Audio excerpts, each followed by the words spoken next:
Bienvenidos a la Iglesia Bautista El Hacedor de Milagros, un lugar donde encontrarás amor, comunión, pasión, adoración,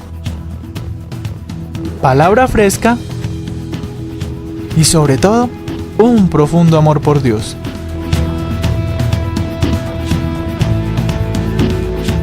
Donde puedes soñar y ver tus sueños hechos realidad. Un lugar donde Dios es el hacedor de milagros.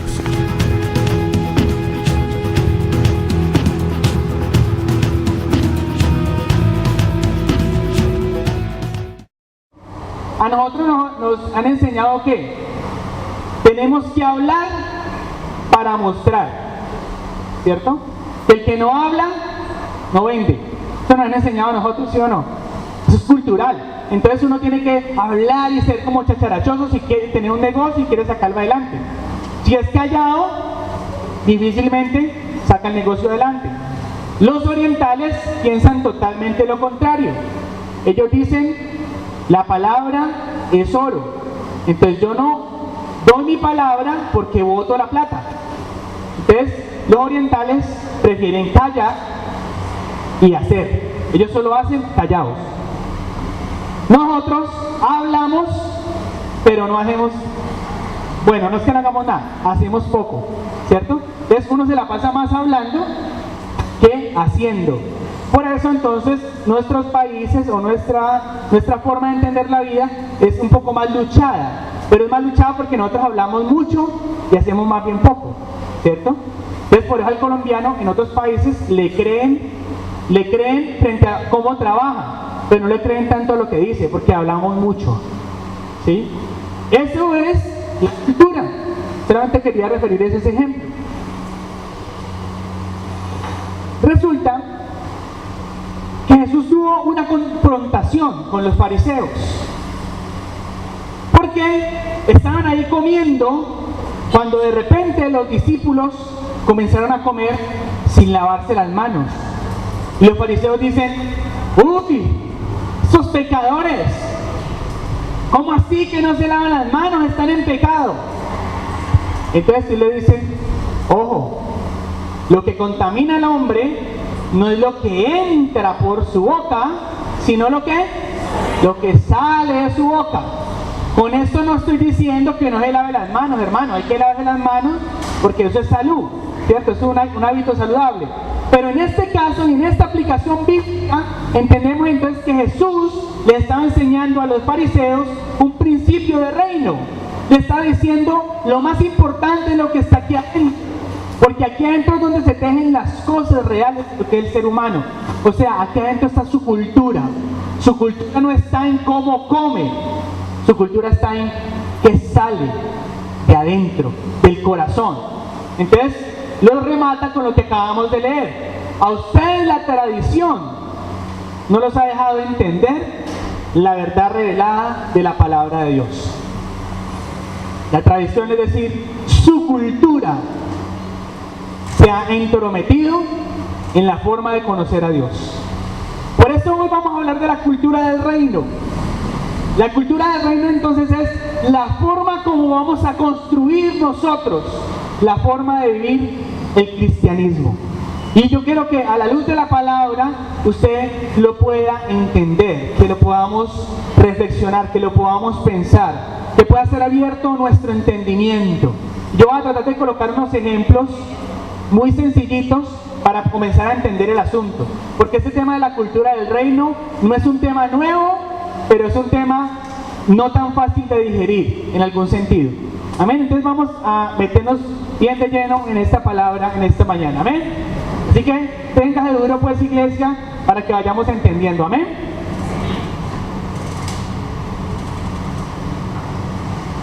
Entonces, les voy a contar una historia. Esta historia la ha contado ya mi suegra varias veces, pero yo también me la sé, yo la voy a contar. Resulta que mi suegra, cuando me invitaban, yo era novio de Ana, entonces me invitaban a comer allá, en la casa, ¿cierto? Entonces yo siempre veía que ella al pescado le cortaba la cabeza y la cola, y lo fritaba, y bueno, y nos lo comíamos. Entonces Yo un día le pregunté a ella, suegra, ¿usted por qué siempre le corta la cabeza y la cola al pescado antes de comérnoslo? Entonces ella me dijo, no, lo que pasa es que mi mamá me enseñó que así era. Entonces yo me fui para donde doña Ru, aproveché y le dije, doña Ru, ¿usted por qué le corta la cabeza y la cola al pescado? Entonces ella dijo, no, yo no sé, yo eso lo aprendí de mi mamá. Resulta que nos fuimos para el Quindío a buscar a la mamá de la abuela de la pastora, ella ya había fallecido, pero entonces había una hija que era muy cercana a ella, ¿cierto? Como una tía. Entonces le pregunté, ¿por qué es que ustedes le cortan la cabeza y la cola al pescado? Entonces ella me dijo, no, yo no sé, eso hacía mi mamá.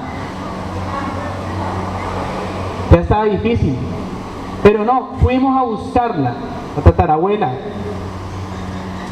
y la encontramos en un sueño revelado, la encontramos. Y yo le pregunté, ¿por qué ustedes, es que vea, yo voy a comer allá donde mi suegra pescado y le cortan la cabeza y le cortan la cola? Pescado. Entonces ella me respondió muy sabiamente y me dijo, hijo, porque en ese tiempo no hacían sartenes tan grandes como los de ahora. Entonces, si analizamos bien esta historia, la cultura es la forma en que yo construyo la tradición, pero la cultura no viene sola. La cultura tiene una historia, tiene un momento histórico. La cultura tiene una tradición, la cultura tiene unas prácticas y la cultura tiene unas costumbres. Y todo eso revuelto se vuelve cultura. Y el asunto de esto es que la cultura comienza no solamente a vivirse, sino a transmitirse. Si usted mira en el último versículo que leímos de Marcos, dice la palabra, invalidando la palabra de Dios con vuestra tradición que habéis transmitido. ¿Qué quiere decir? Que a los hijos y a las generaciones se le va transmitiendo la manera de entender las cosas y peor aún, la forma también de conocer a Dios. Por eso estamos en tiempos de construir una cultura del reino de Dios.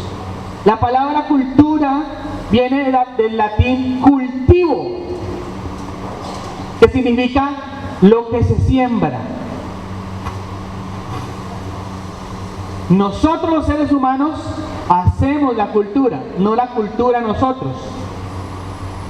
Pero nos dificulta mucho romper los esquemas que nos ha dicho la cultura, esos son los esquemas. Y al no romper los esquemas, no podemos construir una cultura de reino. ¿Vamos ahí? Así que en esta mañana yo quiero que podamos, como hijos de Dios, comenzar a pensar en cómo establecer, cómo cultivar una forma de conocer a Dios que nos ayude a vivir de acuerdo a su propósito. Y para eso vamos a mirar dos pasajes en la Biblia que nos van a ayudar a ubicarnos en este mensaje.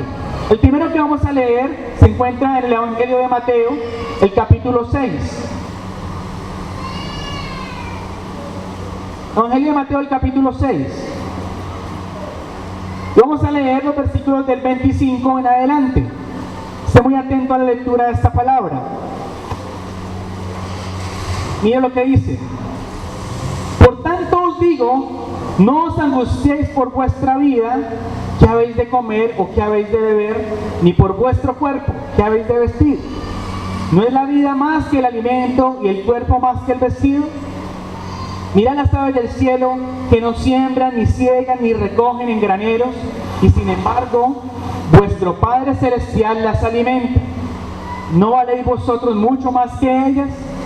¿Y quién de vosotros podrá, por mucho que se angustie, añadir a su estatura un codo? Y por el vestido, ¿por qué os angustiáis? Considerad los lirios del campo como crecen, no trabajan ni hilan. Pero os digo que ni aun Salomón, con toda su gloria, se vistió como uno de ellos. Y si la hierba del campo, que hoy es y mañana se quema en el horno, Dios la viste así, ¿no hará mucho más por vosotros, hombres de poca fe? No os angustiéis pues diciendo, ¿qué comeremos, o qué beberemos, o qué vestiremos? Porque los gentiles se angustian por todas estas cosas, pero vuestro Padre Celestial sabe que tenéis necesidad de todas ellas. Buscad primeramente el reino de Dios y su justicia, y todas estas cosas os serán añadidas. Así que no os angustiéis por el día de mañana, porque el día de mañana traerá su propia preocupación. Basta cada día su propio mal. Y en principio, lo que nosotros vemos acá es que la cultura del reino es una búsqueda. El versículo 33 del pasaje que acabamos de leer dice: buscad primeramente el reino de Dios y su justicia. Y el primer punto y el punto de partida para lo que tenemos que entender hoy es que si nosotros queremos establecer una cultura de reino, tenemos que saber quién es el rey de ese reino y qué quiere para con nosotros. Y ese es uno de los primeros errores que le pasa a la iglesia hoy en día, que quiere vivir el reino, pero no conoce al rey. ¿Y eso tiene sentido? ¿No tiene sentido que usted y yo queramos establecer una cultura de reino en nuestra casa cuando no conocemos quién es el rey en nuestra casa? Si tú y yo estamos empeñados en cultivar, en hacer cultura de reino, tenemos que conocer en principio qué es lo que quiere el rey contigo. Y una de las cosas a las que nos lanza este pasaje es: hay que activar la fe para poder entender la cultura del reino. La cultura del reino se vive por fe. ¿Ve que dice? No se preocupe por lo que come, ni por lo que se va a vestir, ni por lo que tiene que beber. Dios lo hará.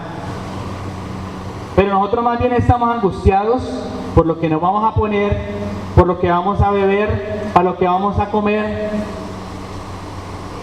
y no preocupados por buscar el reino de Dios. O sea, conocer al rey del reino que queremos establecer.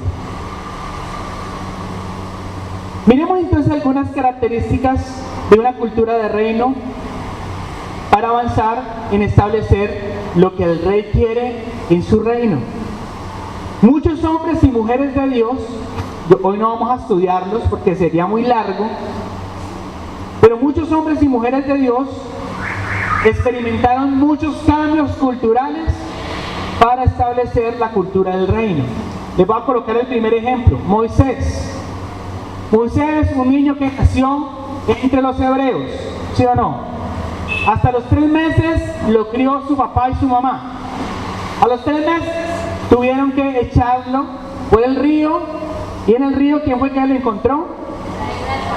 Eso, hoy fueron a la escuela dominical.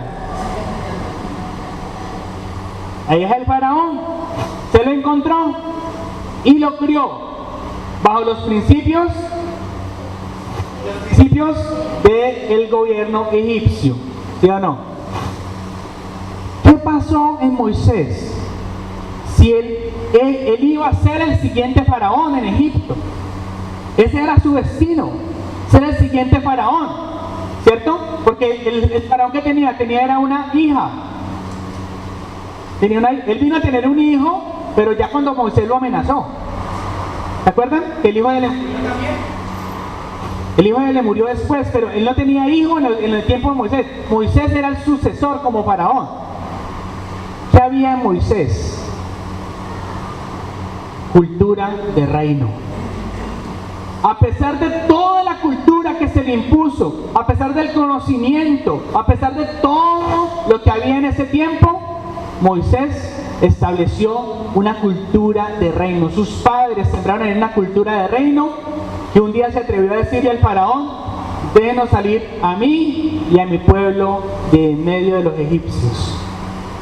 y a emprender todo un trabajo gigantesco para la libertad de un pueblo que estaba en opresión por más de 400 años.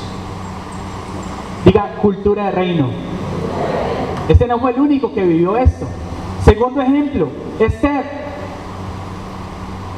otra mujer hebrea, ¿cierto? En realidad ella se llamaba Hadassah, pero para que sonara un poquito más, ¿eso era qué? ¿Persia? No me acuerdo. Para que sonara mejor, sonara más persa, ella le colocaron Esther. Vivió en medio de ese reino. Y en medio de ese reino se volvió la esposa más importante de ese rey en aquel entonces. Y la orden era, maten a los judíos. Y dice la palabra que Esther intercedió junto con Mardoqueo y junto con el pueblo para que el pueblo no fuera destruido. Y en medio de toda esa abundancia, imagínense, era una reina, o sea, tenía de todo.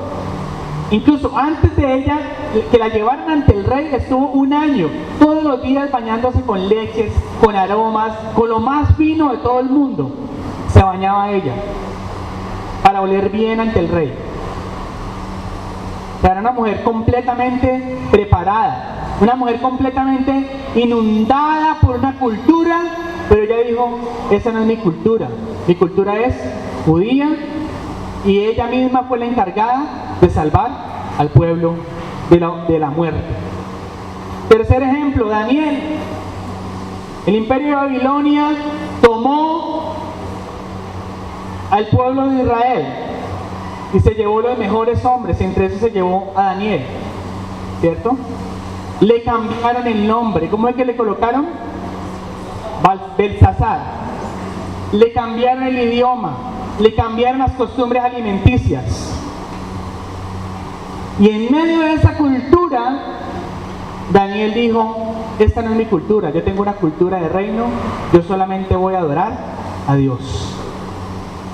¿Qué le quiero decir con esto, iglesia? Nosotros estamos en tiempos de traer una cultura que se revela ante la cultura tradicional que nos han implantado a nosotros, en nuestra forma de creer. Se revela porque abre sus ojos, pero también revoluciona. Estamos en tiempos de plantear una forma de revolucionar la cultura. La forma en que vivimos no puede ser igual. Somos llamados a revolucionar la forma de vivir. Pero, ¿de qué revolución le estoy hablando de usted hoy?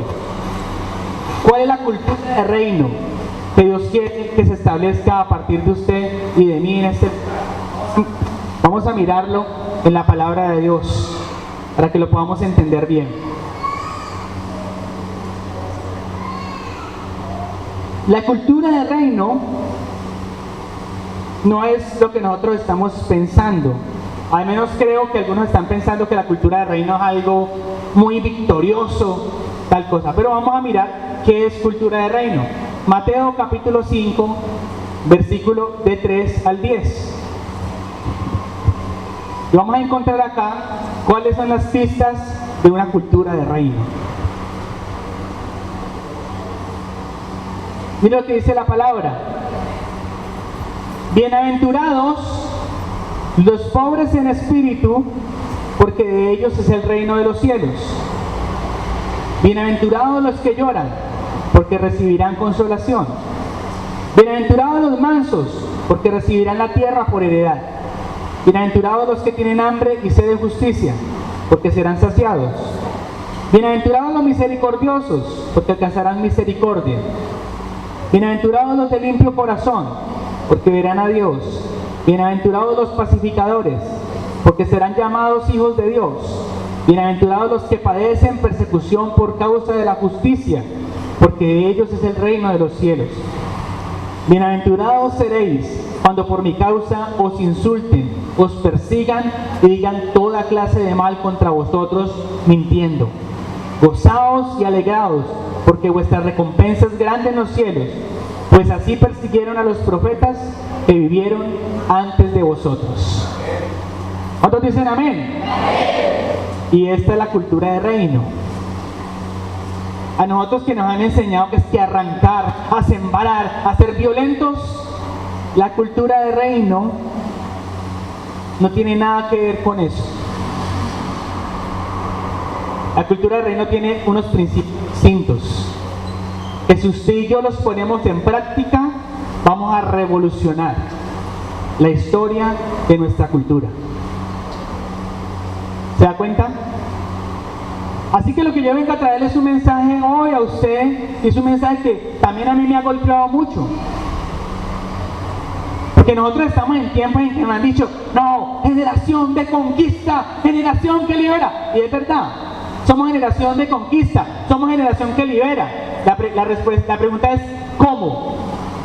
¿Usted quiere ser generación de conquista? ¿Amén? ¿Usted quiere ser generación que libera? ¿Usted quiere ser generación que vence? ¿Sí o no? Yo le voy a decir, no le voy a decir que lo sea o no lo sea, le voy a decir cómo tiene que hacerlo. Y lo primero que usted necesita para hacer eso es estableciendo la cultura de reino. Primer paso para hacer esa generación, la humildad. Versículo 3. Bienaventurados los pobres en espíritu, porque de ellos es el reino de los cielos. Es la primera revolución que usted y yo tenemos al implantar la cultura de Dios y del reino de Dios en esta tierra. La humildad.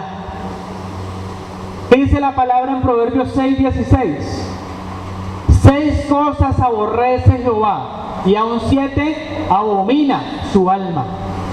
Y arranca diciendo, los ojos altivos.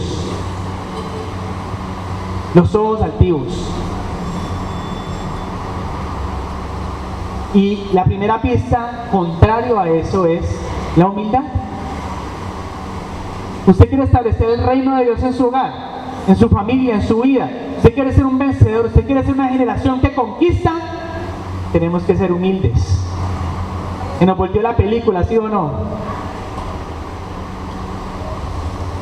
Afuera, ojos altivos. Afuera, la altivez. Porque el altivo, Dios lo mira de lejos. Pero el que se humilla, Dios lo mira de cerca. La cultura de reino se establece en la humildad. Se establece en la forma en que nosotros reconocemos que Él es nuestro Señor. Por eso ahorita en la alabanza cantábamos que Él, siendo Señor, se fijó en nosotros para darnos tan altos privilegios. Hay gente que dice, no, es que yo soy hijo de Dios, yo no me puedo dejar de nadie. Usted, independientemente como usted piense, yo le digo, usted es hijo de Dios, yo también soy hijo de Dios, pero somos llamados a la humildad. Ojo con esta, iglesia, humildad no es pobreza. Porque yo conozco gente pobre, arrogante, y altanera y altiva. Los conozco. Conozco gente adinerada que son muy humildes. Entonces, esto no tiene que ver con clases sociales. La humildad es un estado del corazón que está dispuesto a aceptar que sobre él hay una autoridad gloriosa y poderosa que se llama el Señor. Amén. Pero ahí no se acaba, porque son ¿cuántas bienaventuranzas? 9. 9 bienaventuranzas, ¿sí o no? ¿Qué es bienaventurado? Doblemente feliz, muy feliz. Y Jesús vino a cambiar la película. Él no nos está diciendo, sean felices cuando pisen al otro. No, sean felices, humildes, sencillos, sin nada de que jactarse. Sea humilde y establezca el reino con eso. Amén. ¿Estamos aprendiendo o no? Yo también. ¿Ya me volví el predicador de sus sueños? ¿Todavía no? Bueno, gloria a Dios. Miren lo que dice el versículo 4. Bienaventurados los que lloran, porque recibirán consolación. ¿Cómo? ¿Qué es esta cultura? Si a nosotros nos han dicho que los hombres no lloran, ¿sí o no?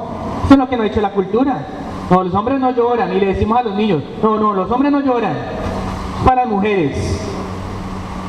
Y Jesús nos vino a decir, ustedes quieren ser victoriosos, lloren. En otras palabras nos está diciendo, sean sensibles. Porque la cultura del reino se establece con la sensibilidad. Uno llora por la sensibilidad. En Juan 11:35 nos dice, Jesús lloró. Hay interpretaciones que dicen que él lloró por la falta de fe de Marta y María, porque murió Lázaro. Pero ahí dice la Biblia, Jesús lloró y estaba conmovido porque Lázaro se había muerto. Pero Jesús también lloró cuando miraba a Jerusalén y decía, oh Jerusalén, cuánto quisiera juntarte como una gallina junta sus polluelos. Yo imagino a Jesús derramando sus lágrimas. ¿Y sabe qué está diciendo? Bienaventurados los lloramos, porque recibiremos consolación. Enséñele a sus hijos a ser sensibles en un mundo donde el amor se está enfriando, en el cumplimiento de la palabra. En los posteros tiempos el amor de muchos se enfriará y se levantará el corazón del hijo contra el padre. Estamos en esos tiempos, iglesia, tiempos donde ya no hay sensibilidad. Tuluá tuvo una semana completamente violenta. Estamos hablando de más de 7 homicidios. Y nosotros, normal, algo de día. ¿Quién sabe qué haría? Perdemos la sensibilidad. Y así nos establece la cultura del reino. Porque la cultura del reino se establece con humildad y con sensibilidad. Que yo pueda llorar por esta ciudad sabiendo que Dios traerá consolación para todas esas familias que hoy amanecieron y ya tienen un miembro menos. Vamos. Tercera, versículo 5, perdón. Bienaventurados los mansos, porque recibirán la tierra por heredad. Y otra cachetada. Porque a nosotros nos han dicho, uno tiene que ser manso, pero no menso. Esa es una de las frases más interesantes del cristianismo. La mansedumbre es mansedumbre. Pare de contar. La mansedumbre es que usted sirva desinteresadamente. Cuando usted establece la cultura del reino, la mansedumbre es la posibilidad de tener un carácter equilibrado. Para que independientemente de lo que usted le haga, usted entienda que lo que está sembrando es reino. No devuelva maldición con maldición. Bendiga a los que lo maldicen. Eso es mansedumbre. Pero lastimosamente a nosotros nuestra cultura y sobre todo el impacto occidental que tiene nuestra cultura nos ha dicho, no se deje de nadie. No se deje, no sea bobo. No nació para eso. Y otros justificados en la palabra dice, es que la palabra dice que yo soy cabeza y no cola, aleluya. Y claro, no es cabeza y no cola, pero usted para ser cabeza tiene que ser humilde, sensible y manso. ¿Ustedes por qué creen que los judíos mataron a Jesús? Que su cultura contrarrestaba todo lo que ellos le enseñaban a la gente. Era la cultura del amor, era la cultura que decía, le dijeron cuántas millas lleva esa nevera, una, llévela 2. Que te pidieron tu capa, dale la capa, dale los zapatos, todo, dale todo.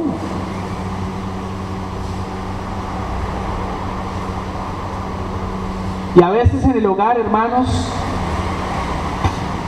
en la familia, en la vida, en el ministerio, nosotros estamos implementando más cultura del mundo que cultura del reino. Yo con esto no estoy diciendo que usted se quede inmóvil e impávido ante la vida. Estoy diciendo, establezca principios de reino que son únicos y suficientes para que su vida y mi vida sea una vida de victoria. Lo que pasa es que cuando uno le hablan de victoria, uno se imagina los manes de 300. Uno se imagina esto. Pero esa no es la victoria verdadera. La victoria verdadera es, busque el rostro de Dios y Dios se encarga de todo. Eso predicaba el pastor, ¿cuándo? El jueves. Predicaba eso, ¿cierto? Dios defendió a María. Jesús defendió a María. La defendió de Judas y la defendió de Marta. Solamente ella buscando el rostro del Señor. Vamos a ir, iglesia. Sigamos, a ver si vamos a alcanzar a terminar. Versículo 6. Bienaventurados los que tienen hambre y sed de justicia, porque serán saciados. No los que tienen hambre y sed.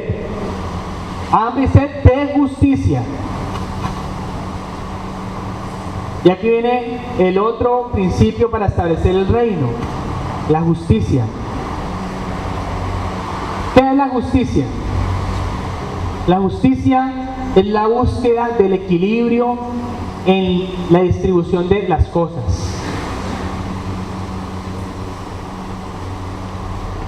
La justicia es la búsqueda de equilibrio en la distribución de las cosas.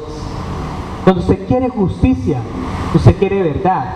Cuando usted quiere justicia, usted quiere reparación. Cuando usted quiere justicia, usted quiere equilibrio. Cuando usted quiere justicia, usted da. Y por eso la palabra de Dios nos dice que el que tiene hambre y sed de justicia, ¿qué va a pasar? Serán saciados. ¿Qué nos han enseñado a nosotros? Ah, no. ¿Quién lo manda? ¿Usted fue el que...? Ah, no, yo no sé. ¿Usted fue el que hizo eso? Yo no sé. ¿Sabe por qué existen los abogados? Los abogados existen porque son los que están en esa tarea de buscar la justicia, de buscar el equilibrio, ¿cierto? Lastimosamente muchos de ellos no están en esa búsqueda, ¿cierto? Y defienden al malvado, defienden, ¿cierto? Pero en la real búsqueda de la justicia hay todos unos principios del reconocimiento de cómo se establece el reino de Dios. Porque mi justicia humana no es la justicia de Dios. La justicia de Dios funciona distinto. Sigamos. Versículo 7. Bienaventurados los misericordiosos, porque alcanzarán misericordia. Y aquí otra pista.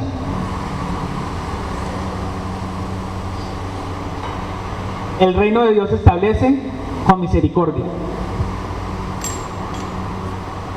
Yo aquí no me estoy inventando nada. Todo está en el pasaje, ¿sí o no? Yo solamente estoy tratando de hacer una interpretación de lo que dice el pasaje.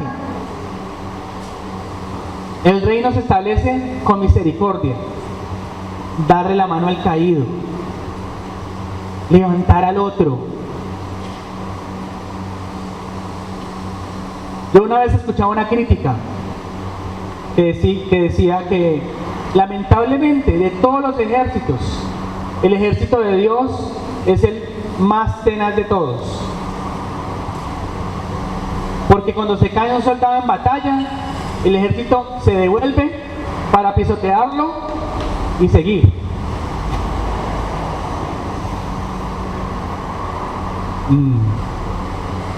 Yo lo he visto con estos ojos. Muchos compañeros de ministerio que por algún error, algún pecado, en lugar de ir a levantarlos, en lugar de ir a restaurarlos, muchas personas van y crucifíquenlo, como dicen los muchachos de la obra de teatro, ¿no? crucifíquenlo. Falta de misericordia. Se vuelve una cosa, una de las peores cosas que pasó en el mundo, que fue lo que hizo Hitler. ¿Usted sabe por qué Hitler mató a tanta gente? Porque él estaba convencido de que iba a haber una raza perfecta, donde tuviera mancha. Entonces dijo, primero hay que matar a los judíos porque fueron los que mataron a Jesús. Entonces son los primeros que hay que acabar. De ahí seguíamos nosotros, hermanos. Mejor dicho, es que ya prácticamente toda Europa está invadida. Pero gracias no, porque eso también fue otra cosa peor, ¿no? Pero los aliados, ¿cierto? Los aliados se unieron y sacaron a Hitler hasta que lo hicieron que se suicidara. ¿Cierto? Pero los aliados hicieron otras perversidades también. Pero con esto, ¿qué le quiero decir? Que nosotros estamos en un mundo donde se ha perdido la misericordia. No hay misericordia por nadie, por nada. Nada nos duele. Indolencia total. Y así nos establece el reino. El reino se establece con misericordia. ¿Sabe qué estamos haciendo acá? Estamos volteando la pirámide. Porque el reino de Dios no se establece así. Como que vamos escalando y vamos para arriba y para adelante es para allá. No. Esto es humildad, sencillez, sensibilidad, misericordia, justicia, perdón. ¿Estamos, iglesia? Sigamos. Versículo 8. Bienaventurados los de limpio corazón, porque verán a Dios. Otra característica para establecer el reino, la transparencia. Un corazón limpio. El reino no se puede establecer solamente con que yo diga que tengo un corazón limpio. El corazón limpio se ve, se sabe, se conoce, se siente, se percibe. Hay que ser transparentes. ¿Sabe qué dice la palabra de Dios en Proverbios 6:16? Una de las cosas que aborrece Dios, ¿qué es? El testigo falso. El testigo falso. Dios aborrece eso. Y la solución para eso es ser ¿qué? Transparentes. Tener un corazón limpio. Un corazón que no se jacta de nada. Un corazón que busca a Dios legítimamente. Sigamos. Versículo 9. Bienaventurados los pacificadores, porque serán llamados hijos de Dios. ¿Qué serán los pacificadores? La gente que busca la paz. ¿Sí o no? Son pacificadores. Pero yo quiero aclarar algo. A nosotros también nos han enseñado que es que en la iglesia no pueden haber conflictos. Si en la iglesia no hubieran conflictos, no pudieran haber conflictos, pues tampoco podrían haber pacificadores, ¿cierto? Si no hay conflicto en un lugar, ¿para qué? ¿Para qué pacificadores, sí o no? Los pacificadores son las personas que se encargan de mediar y que aman la paz, que aman la justicia, que aman la verdad. La idea principal aquí es que yo podamos entrar a ser pacificadores, que podamos ser agentes que ayuden a construir la paz, pero con una cultura de Dios. Hoy en día se está hablando de paz en todas partes, ¿no? Que La Habana, que los diálogos de paz, y todo el mundo quiere hablar de paz. Pero recuerden que la paz que Dios da no es como la paz que el mundo da. La paz es la entera reconciliación del hombre para con Dios. No es la reconciliación de dos bandos que siempre van a seguir pensando distinto. La paz es un asunto individual. Yo no estoy en contra de los diálogos que se hagan, ¿cierto? Eso es jamás bíblico. Es bíblico que aquí se va a mencionar que la paz y que la paz del mundo, de eso se va a comenzar a hablar. Por eso hay iglesias que llaman paz al mundo, yo les tengo desconfianza al título de la iglesia, no a lo que predican ni nada. Le tengo porque paz al mundo, la Biblia dice que cuando se hable de paz, será el principio de los dolores. Los pacificadores son las personas que ayudan a que la persona pueda estar en paz con Dios. Pero de paz vamos a escuchar hablar mucho, y desde esta época se comienza a hablar de paz a la larga. Solamente para decirle esto, el primer ministro de Irak dijo: estamos dispuestos a hacer la paz. Están sentados en una mesa con Estados Unidos. Es el conflicto más agudo que hay en este momento en el nivel mundial. Es el que quedó más agudo después de que la Unión Soviética se disolvió. Quedó ese conflicto, el de Irak contra Israel en la franja de Gaza. Y ya dijo el primer ministro, sacó un barbado a decir: vamos a hablar de paz. Y están en unas mesas de diálogo que está mediando un gringo. Estamos en los escenarios de paz. Y allá se va a firmar el pacto de paz mundial. Pero hermanos, esa no es la paz que Dios dice. Se los aseguro. Si no, lea Mateo 24 para que vea usted. Principio de dolores. Por eso bienaventurados los pacificadores. Cuando usted y yo establecemos el reino a través de la paz, estamos ayudando a que el uno se reconcilie con el otro. Cuando haya perdón y haya olvido. Pero otros están diciendo: perdón sin olvido. Ahí no hay sanación, hermanos. Ahí no hay sanación. Perdón sin olvido es puro calle 13. Es una revolución toda izquierdista que hay en este momento a nivel de Latinoamérica. Perdón sin olvido es una revolución extraña al cristianismo. El cristianismo es otra cosa. ¿Estamos? Amén. Versículo 10. Bienaventurados los que padecen persecución por causa de la justicia, porque de ellos es el reino de los cielos. Aquí viene otra característica: la justicia puesta en acción. Hay unos que tienen hambre y sed de justicia. Esos son bienaventurados. Pero son bienaventurados también los que ponen la justicia en acción. Los que buscan el equilibrio. Los que buscan que podamos todos recibir de los dones de Dios. Hay que hacer justicia, iglesia. Pero no la justicia que el mundo nos ha enseñado, no la justicia de la rama judicial. Es la justicia de Dios.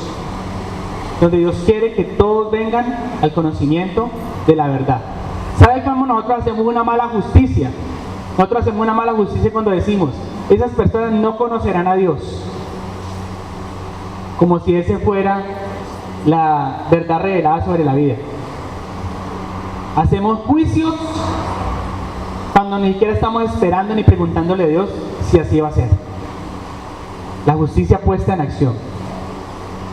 Y para terminar, pues diga: uy, por fin va a terminar.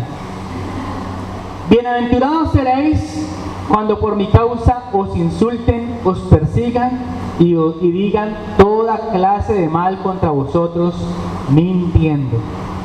Y esta es la que a mí más me preocupa.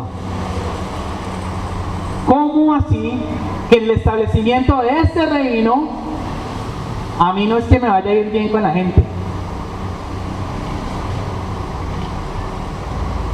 Nos van a insultar. Van a decir mentiras de nosotros. Van a decir lo que no somos. Pero como usted y yo tenemos claro que nosotros estamos estableciendo es el reino de Dios, es una cultura de reino, ¿usted qué va a hacer? Gracias Dios, porque se está cumpliendo tu reino en mi vida. ¿De nada, sí o no? Pues bravo. Porque todo lo que van a decir, Pablo lo vivió, es activo.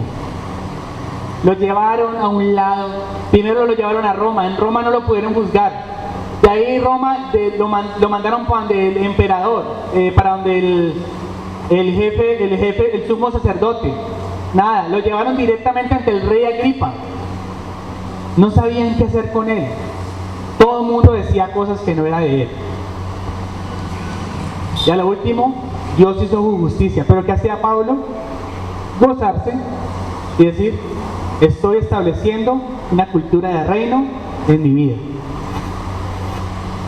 Pero me gusta mucho esa recompensa y quiero que con esto usted se vaya para su casa convencido y convencida de la palabra. Versículo 12. Gozaos y alegraos, porque vuestra recompensa es grande. ¿En dónde? Otra vez, vamos a leerlo porque no creo que lo entendieran. Gozaos y alegraos, porque vuestra recompensa es grande en los cielos, pues así persiguieron a los profetas que vivieron antes de vosotros. Viene una recompensa para ti y para mí. Cuando tú estableces una cultura de reino en tu vida, en tu familia, en tu hogar, eso será recompensa para ti. ¿En dónde? En los cielos. Por eso la palabra es clara en decir, no se hagan tesoros en la tierra, donde el orín y la polilla corrompen. Hágase tesoros ¿en dónde? ¿Usted quiere hacerse un tesoro en el cielo práctico? Establezca el reino con estos principios. ¿Amén? Pero viene la segunda parte. Porque así persiguieron a los profetas que fueron antes de vosotros. ¿Qué está queriendo decir?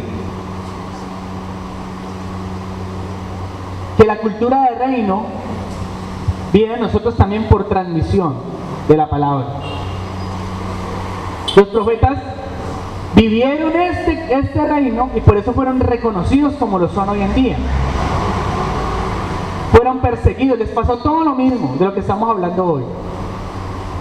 Los profetas ya vivieron esto. Esther ya lo vivió, Moisés ya lo vivió, Daniel ya lo vivió. Y la cuestión es decir, hoy es tu tiempo de vivirlo. Establezcamos el reino de Dios. Amén. Establezcamos el reino de Dios en nuestras vidas. ¿Cuántos se gozan de la palabra en esta mañana? ¿Por qué no le dice a la persona que está a su lado al menos 3 características de las que hablamos hoy? A ver, comparta, hable con el otro. Yo me acuerdo de esto, me acuerdo de lo otro.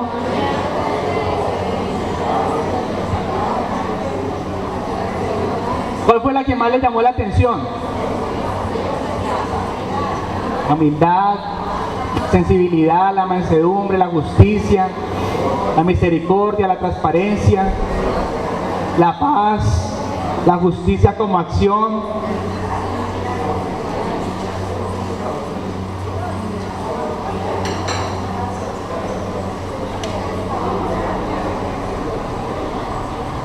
La causa de Dios.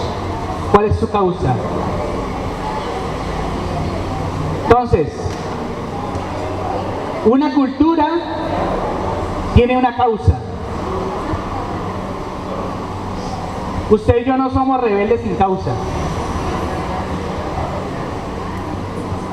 No somos rebeldes sin causa. Nosotros tenemos una causa. Y por esta causa vamos a ser insultados. Vamos a ser perseguidos. Van a decir mentiras de nosotros. Por eso dice, bienaventurados seréis cuando por mi causa les digan todo lo que le van a decir. Una cultura tiene una causa y esa en nuestra vida se llama Jesús. Amén.